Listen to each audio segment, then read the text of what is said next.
Okay, this is Spud here from hits.now.com, and this is another quick hit video. I want to waffle on a little bit today about the new Killer Instinct reboot. We all saw it at E3, unless you were dead. I don't know. I guess everybody saw it. It had to. It was like a rebirth. It was amazing. It was seeing something that we haven't seen in forever. Something that gamers have, well, a lot of gamers, myself included, have wanted ever since Killer Instinct 2, Killer Instinct Gold, which went muck. We wanted the franchise to continue though. It was an incredible game back in the day. Sure, it wasn't tournament ready, the bunnies, tournament ready or any of that sort of crack, but it was a damn fun game. It was really enjoyable. It had mental characters, you had werewolves, you had robots, skeletons, big old dude with two heads and a club, guy made out of fire, guy made out of ice. It was the most ridiculous game. And that's why it was fun, because it was so fucking ridiculous. And I went nuts when I heard it was being re-released. I was watching E3 that day. It blew my mind.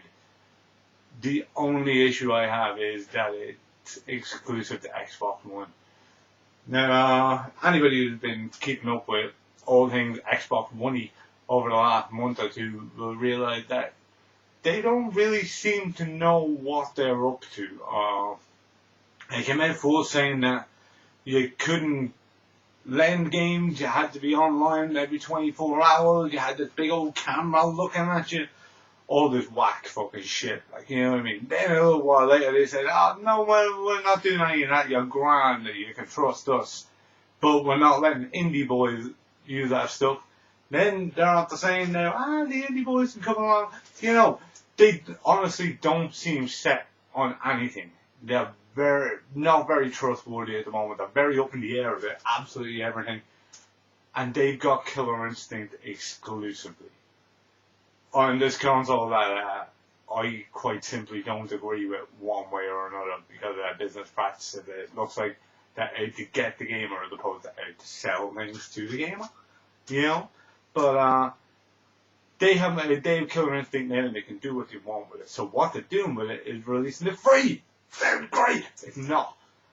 It's free. It's free to download. You get one character. You get Yago, who was like a downclad ninja. He was from the old game. He was pretty cool. He did that wing kick, had himself a little sword. I think he dropped the Cadillac on there, the finishing move back then. But you get him as your free download, and for every other character, you have to pay for them.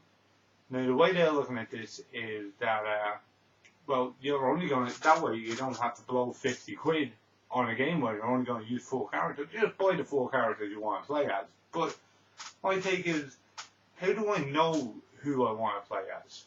How do I know whose style is going to suit me? I'm a Mortal Kombat player. I was playing Clone Wave for the first 6 months thinking, yeah, this is my boy, that's great. And then one day I realised he didn't suit me. I became a Katana player, I realised she suited me. You know what I mean? How am I supposed to know who my player is? How to play as that character? How that character is going to react, whether I'm going to feel those moves. You know what I mean?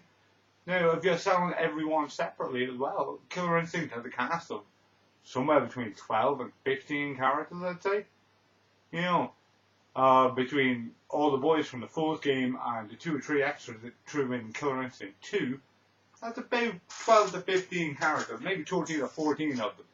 And you might add some new guys in the new game as well. If I take it for granted that it's going to go the same way that, say, Mortal Kombat or Street Fighter's characters went, we're talking about 4 or 5 quid a pop.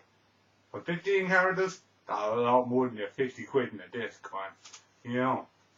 This is something that just, it's really boiling my blood. You know what I mean? Because it's a game that I just love. I love how ridiculous it is, how over the top it is. I remember waiting in queues back when I was in the arcades in the 90s. I waited in a queue that went all the way down the road just so I could play it. I already had it on the fucking SNES. But I wanted to play the arcade machine because this game, it just blew my mind. Back in the day, I chose this over Mortal Kombat 3 because I thought it was a better game. It was more fun. It was more incredible. More out there. And this looks like it's going to be doing the same thing. Big dirty 80-something hit combos. It's ridiculous. Glacier just had this crazy zoning going on. Saberwolf is Saberwolf. It looks like a lot of fun. I'm not sure if it's going to be tournament ready or what, but it looks like a good game. But unfortunately, it doesn't look like I'm ever going to get to play it because of these really bad business practices. They said they have no intention on bringing it out as a complete edition on a disc. So, unfortunately, Killer Instinct is going to evade me, and as an old school fan of Killer Instinct, as one of the guys who, had the old black cartridge, the old Killer Cut CD, which I still fucking have, this just, it upsets me, it really does. I'm hoping Xbox change their mind on it. I can't imagine. If it was cross-platform, at least, it would have a wider scale as well. It's unfortunate. It really is. So, sorry, Killer Instinct. Looks like you're gonna die with this one, man, after a big old resurrection. This is Spud from Hit Stand Now, signing off. Good luck.